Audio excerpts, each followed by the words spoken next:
Hello everyone and welcome back to another Wano preview video, this time for the changes that come with the new balance patch for the Nemesis 3 DLC.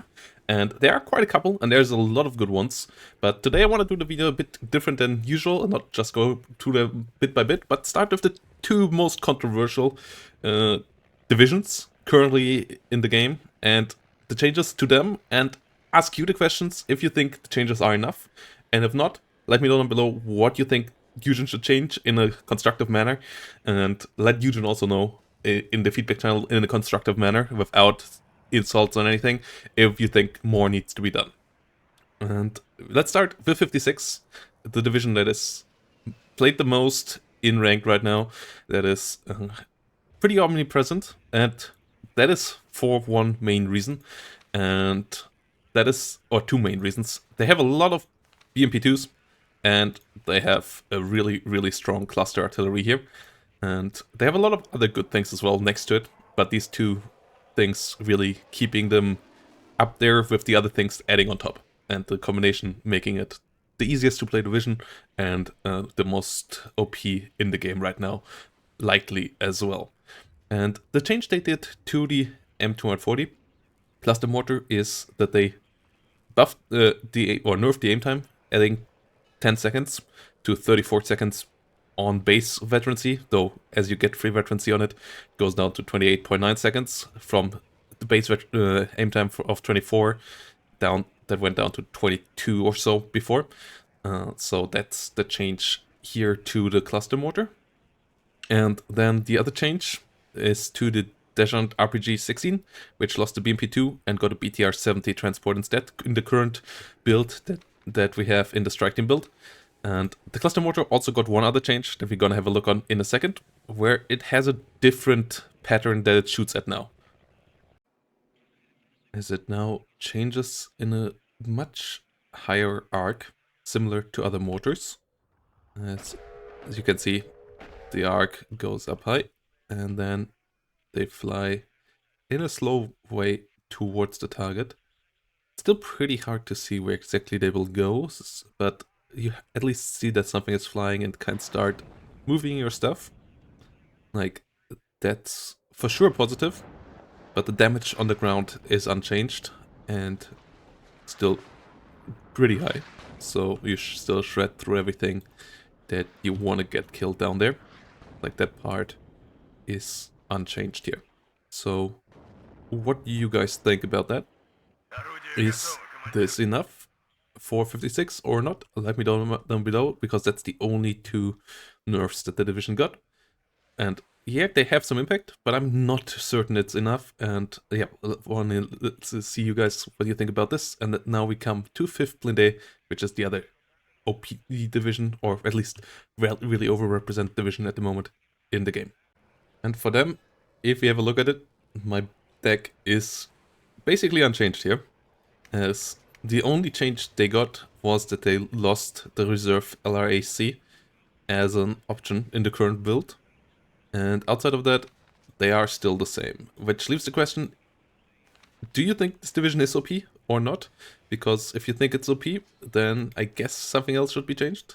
Or do you think it is in a currently fine state? Let me know down below. And yeah, that's the changes to the OP top end, basically, right now. And then we have a lot of good changes coming, and that we will go over now in order. The Mirage 3E, by the way, got a bit cheaper. That's a buff to this division, and 152nd E, so even a slight buff there. But yeah, we will have a lot of changes to go over, and a lot of good changes to a lot of struggling divisions, so that part is really good. But yeah, the question is, what is with the top end here? So let's go over all the other changes per usual, but let me know down your ideas down below. And with the generic changes, we have to start in the armory, which now has a different filter system. First of all, most important change, you have a hide HUD button, so you can look at models fully without anything around outside of the show HUD button, and a different lighting button, but that part is fine. Unfortunately, the chat here doesn't go quite away either, but it's way better than before, especially for taking screenshots. And Then the filter system here is great as well. You can filter by nations, then it gives you all the divisions. Can you go lower in that? And can go back up, can add new things. You can see all the roles here that you can filter through, all the traits that you can filter through, different weapon systems that you can filter through, and movement systems as well. And that all with a mix and match kind of filter. So it's a really nice addition to the filter system. Only issue I have is that the top here is not collapsible. That would be a nice addition if you would have a collapse button here to reduce the top a bit.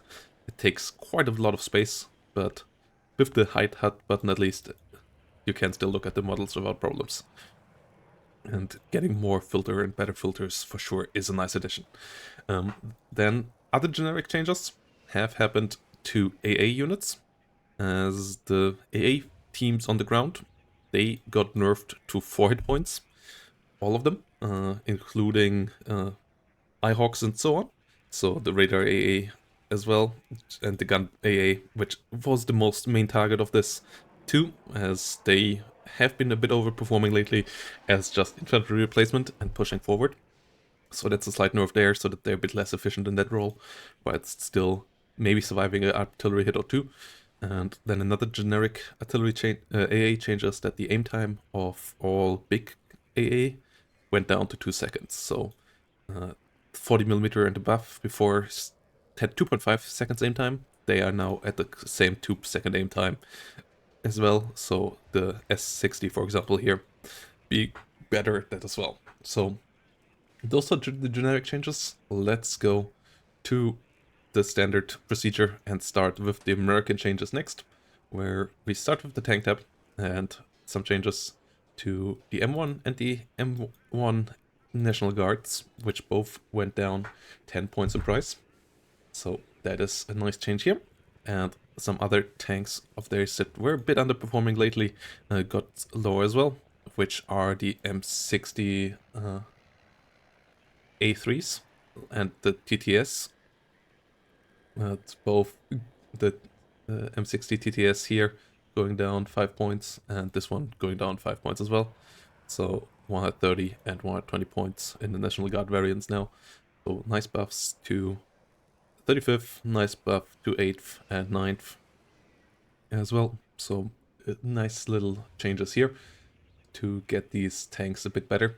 Then we come to a slight nerf, and that is to the miniguns of the little birds. They lost the stabilizer, and they now have a motion accuracy of 10%, but that is pretty unimportant. The Chinook with the minigun went to 10% accuracy as well, so slight nerfs there. And then we have aircraft changes in price. First, the Eagle AA2 went down to 270 points, now being cheaper than the AA1 with the MRAMs, and that is a good price point for it. It wasn't better than the MRAMs Eagle. It has 2 more sidewinders, yes, but the Sparrows are a lot worse than the MRAMs, as the MRAM has way better accuracy and is fire and forget. With the 1 less damage not really mattering all that much, so the Sparrow Eagle being a bit cheaper is nice. And then the other plane that got a price buff is the F-16C AA with Sparrows, that now went from 245, I believe it was. Yeah, 245 to 220 points now, so that is a nice one here as well. The F-16 AT went up 5 points in price. Wait. Is it this? No, wait. F-18, I mean, where is it in here? The one that is in 9th. There we go. Went up 5 points, but it got better sidewinders, so it's not really a nerf. It's just a sidestep, going from AM9Ps to AM9Ls, but paying for the way better sidewinders with 5 points. So that's in my eyes even a slight buff. And then we come to the infantry section, where we go with the airborne dragons that go down by 5 points. Airborne Dragons going down to 75 points from 80. So a nice buff to 82nd again. Yes, Airborne Dragons, they were OP in the past. Dragon 2s are not OP anymore, so them getting a price buff, absolutely fair. And a nice slide buff to the sticks incoming as well. And then we have the Airborne Mark 40mm mortar going up to 45 points. And making space for the 40 point here, as it is airborne, so them being the same price was just a fix basically here. And then we have a change to light rifles. They all went down to 9 hit points. Talked about that earlier when we had a look at the reveal of 6 infantry. The light rifle law going down 5 points for it. The others staying same in price, so the light rifle dragon here, for example, staying at 65 points. Light rifle RCL going up 5 points to 65 points. So slight nerf there to Billionaire, but I believe these were 9 hit points already before. And yeah, that's that for these guys here. Then in the recon tab, we have the sniper with the M82 going up to 45 points.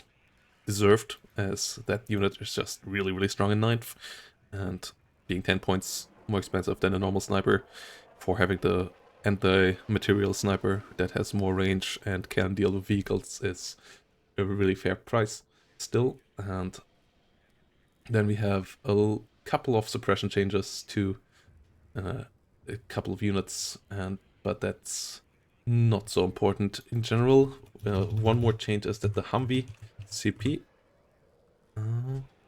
which is here, went up to 3 base availability. So that's a big buff to all US divisions that have it for a CVE slot, as you can now use the Humvee, which often before with 2 availability wasn't all that enticing, and you can bring these guys around now. So all these 3 divisions here getting a nice slight buff there out of this. And then that's about it for the Americans. Brings us to the British, where we start in the tank tab again. And we start with the Challenger Mark II, which gets yet another buff, as it goes down 10 points to 220 points. So both the first UK and second UK getting another buff here. Yeah, I'm kind of fine with it for the Challenger on its own, though both divisions might get a step closer to being further OP here. First UK, I think, is still in an okay spot, but second UK already was really strong, and with this Challenger being better availability and so on, it gets quite good here.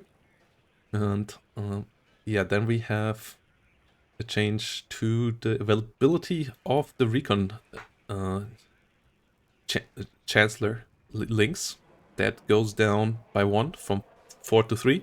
So a slight nerf here to 4th, but don't you worry, it will get compensated with some buffs. So Chancellor here going down, and it was a bit too high availability for an exceptional optics fast helicopter, and I actually saw quite a lot, and I also used it quite a lot in openers in ranked, and it was really strong because you could just spot the whole opener of the opponent in the early game, and before you really got quite a lot of that card. So I'm kind of fine with that. And then in the logistics, the FV cargo going down to 25 points as it should be. So that is a nice fix for 4th here already. A nice slight buff there. And yeah, then we also have the rockets of the Jaguar being changed to Hydra rockets, and 38 of them.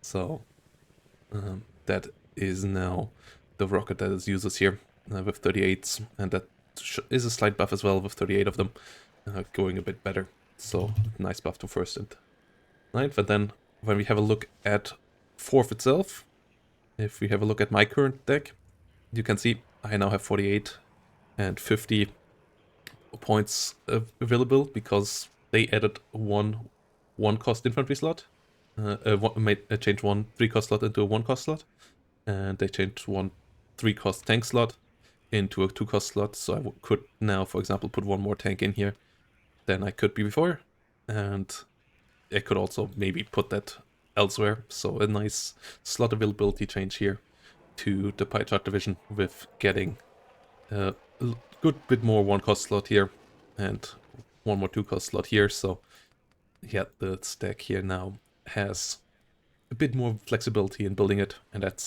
you can maybe put a bit more veterancy in it and so on, so that's a nice buff to 4th, which should be now pushed into B tier with all of this.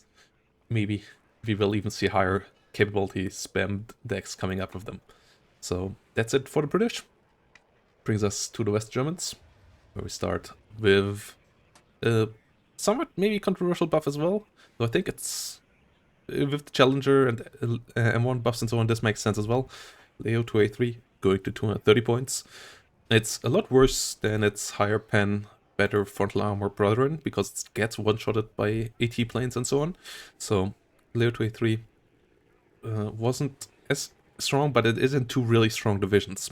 So it going down by 10 points from 240 to 230 is an important buff there that I'm not 100% sure if it was really needed for the 2 divisions, but for the unit itself, it makes sense. So here we go with that. And then some other way more understandable changes. The M48 with CGA1 here going down to 65 points from 70. And the M48 2, which is only in the TKS, went from 80 to 70 points. So these are more cost-efficient, cheap tanks here now. With the Reservoir Straight, they suffered quite a bit, so them going a bit more into the cost-efficient range especially helps out TKS, which has both of them, and we're gonna see how that will be used in the future, and if this brings TKS back from the dead. Then we have a nerf to the Germans. The AT F4F went down from 3 to 2 availability, so a slight nerf there to the 5th Panzer.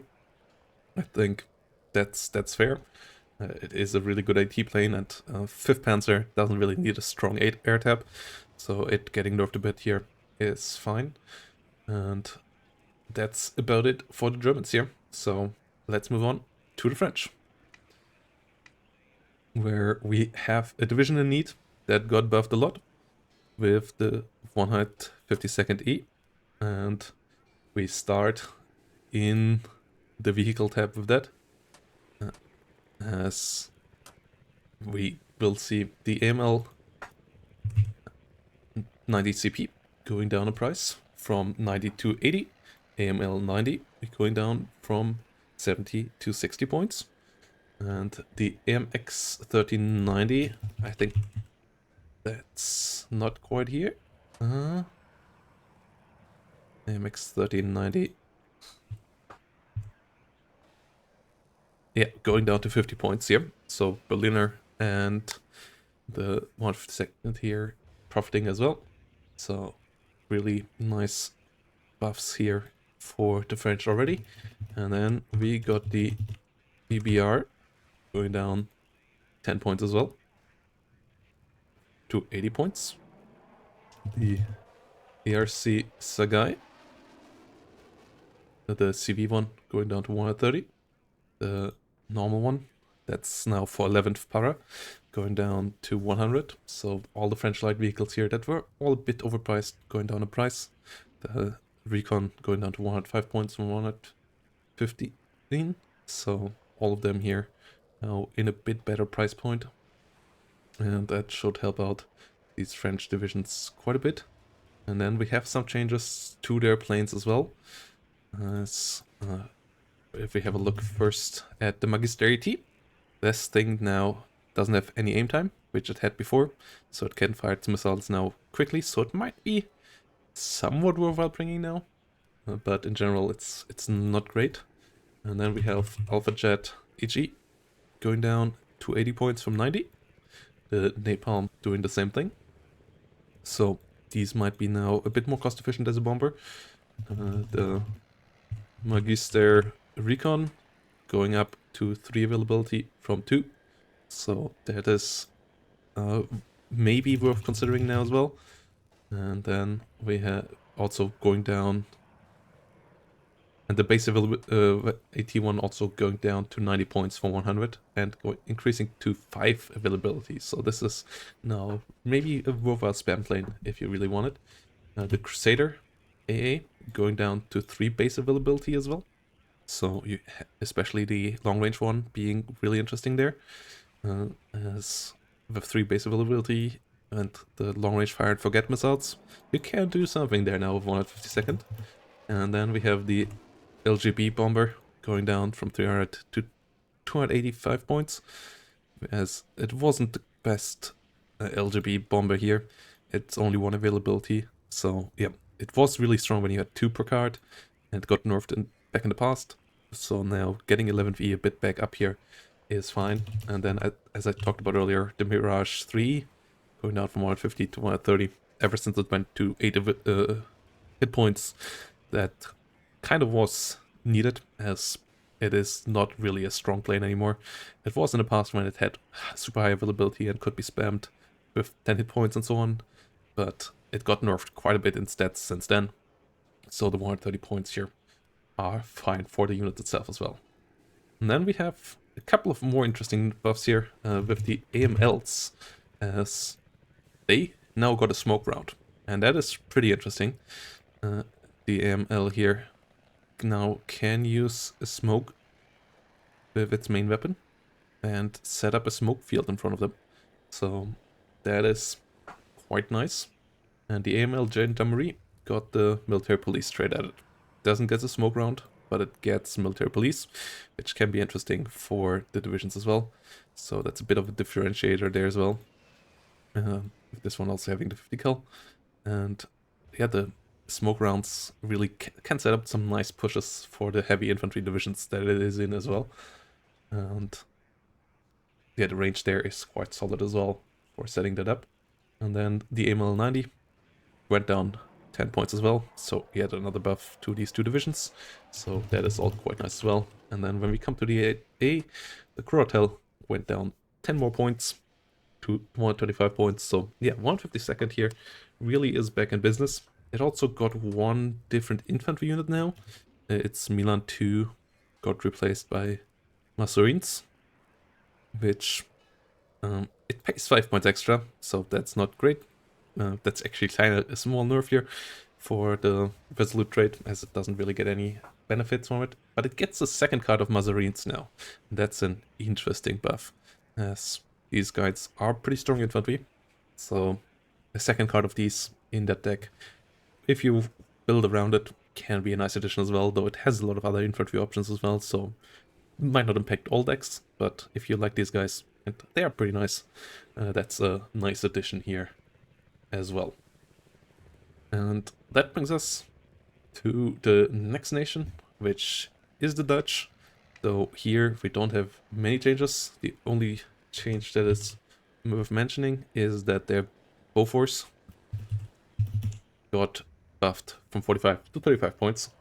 And that's a nice slight buff, especially the aim time here is still on 2.5 seconds. That might have been missed out.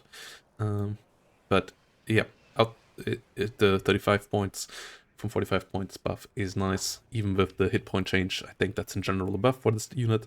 And only with its good range and gets aircraft and helicopters, only question is with the cheetah in there. I still don't think it's worth taking over the cheetah, but there might be something there to it now. That brings us to the Belgians, where we don't have super much changed either. The one change is that the Unimog in their decks now goes the same off-road speed as other Unimogs, so that's a bit of a fix. And then we have the Sniper ESR now coming with the standard 2 veterancy base veterancy that it should have as a special forces sniper, but it's still a unit that you don't really take in the 16th, as you have a lot of other good recon infantry there. So yeah, maybe important. I don't think so though. That brings us to the pact side of things, where we start with the Soviets. And there we start with the TO55, which got its base availability buffed from 6 to 9. So 79th, 119th, and 157th all getting a nice buff there, with their cheap TO55 coming here in a bit bigger numbers, especially for 119th and 79th. This is a big buff, as they get more cheap tanks now, which they can use to get a build up till their heavier TADUDs and BVs come around. So that is quite nice. And then we have a change to the air tap as well, as the T72 MLD here replaces the MiG-23, the MiG-23 MLD A1 here replaces the MiG-23P, and it was before in 56, now 79th and 39th have it with its loadout as well, which is a slight buff to the loadout we had before in their decks. So yeah, that's a small change here. And then MiG-27K with the LGB goes down from 300 to 270 points. So actually, that's another buff I kind of missed for 56 here. 39th and 35th getting it as well. So yeah, LGB here going down in price a bit. And yeah, we have the renaming of the Zagorodiat, which didn't really make sense in a modern scenario to command Yushlienaya. So that's the new name for these guys that we see in 157th and KDA. And yeah, as I said, the 240mm mortar changed a bit, and the Buratino now is thermobaric. I believe it was before already, but now it also, the stats card says it, like it was since one patch or two patches ago. And it also now went from 375 to 350 points. The big supply change, the cost hasn't changed yet. Maybe it can go down a bit there as well, to maybe 1,500 or so. But the thermobaric is quite interesting. And yeah, with the 350 now, it works as intended. Like that's what the rocket should do. And we have another unit with the thermobaric trait here, not just a bomber. But yeah, the Buratino now doing its job as intended as well. So that's quite nice. And then yeah, this is about it for this deck. And 79th, yeah, got the Rapira as pretty standard and so on. And 119th got one more buff. We go into the divisions themselves, as 119th for their mottos. Wait. Yeah, right, for their recon. Modredka now has the BMP2 instead of the BMP1. So that is a nice change to the opener. They only have one card of these, so you can't spam BMP2s, but you at least get some now in this division, which really makes the opener easier for this division by a good bit. So 119th might make it back into 1v1 play here in a bit. And then we come to the East Germans, where we start with the most important tank of them all, the T-45, going down to 30 points. So that's a nice buff. T-54 going down from 70 to 65 points. Nice buff as well. And then T-55 AM2, which is the one without the HGM, going down 5 points as well. So that is all quite nice buffs. Nerfs coming to the OP division of 9th, where the MEV now is the 5 points more expensive compared to the M that it should be. So a nice nerf to 9th. And a slight buff to 7th in comparison. Yeah, so 9th now. The MEV at the price it should be. The TO55 here obviously going up to the higher availability, so a slight nerf to buff to Berliner Gruppierung with 6 to 9 here. And then we have a important buff with the MiG-21 HE, which was nerfed a good couple of times in the past, going back down to 150 points from 165 points.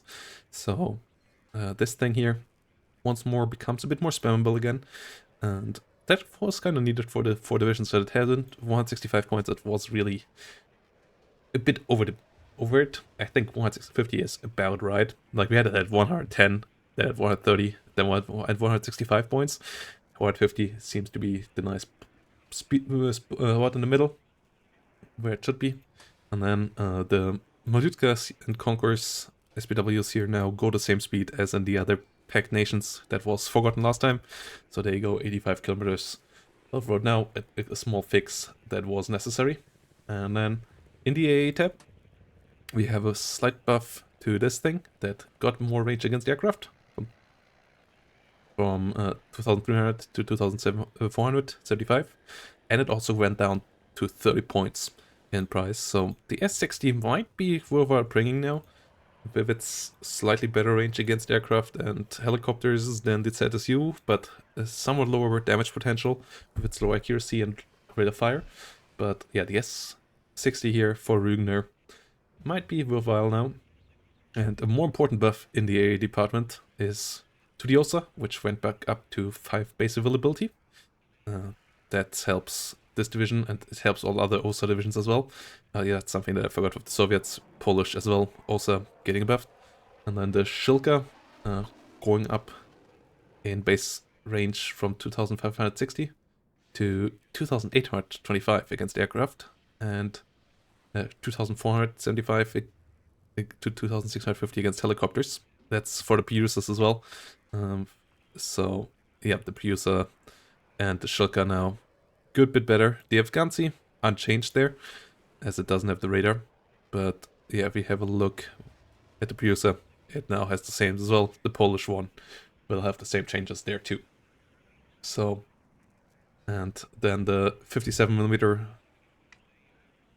on wheels, the ZSU 57 in German service, went up to 2,475 meters against aircraft as well, as it has the S60 on it as well. So that's a nice slight buff to that thing here as well. KDA getting some love.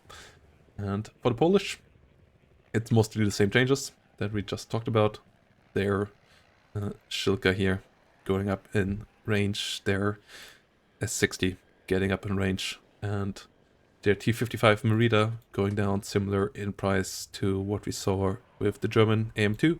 So 225 points here. Nice buff to Forth and Rügener. And the MiG-21s going down in price here, helping out the Polish a bit too. MiG-21 AA actually increased in price though, as that's the one with the R13. And so this one here now 145 points. Slight nerf to the stronger Polish division with the circle div. And then the MiG-21 rocket of theirs going up slightly in price as well. So yeah, some slight nerfs to the Polish here in their OP division, or somewhat overperforming division. And then we have the Pivonia going down 5 points to 10 points to 240 points, and in the tank tab, the ASU going down to 50 points. So that's some nice buffs here to the Dejant, Corpus Dejantovi. And this is about it with... Yeah, this is about it. The OSA and the better availability and so on we talked about before as well. So some slight buffs here to the Polish, but nothing too important. So that's it with new changes to the divisions.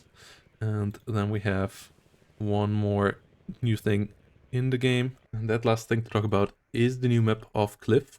Plus a couple new destruction maps for all you destruction fans out there. Teufelsmoor, Tension, Hesse got new destruction variants, and Albion as well. So 4 new destruction maps. And Eugen hasn't forgotten all your feedback. So if you're a destruction fan, let me know down below, and let Eugen know as well that you love their attention to it, because the more they know, the more they see people play on it, the more they will give love to that mode. So yeah, I'm not the biggest fan of destruction, but I know there are people out there. So let Eugen know if you need more and what you want exactly. As for this new map here, it's designed as a 3v3 map, and it's pretty interesting.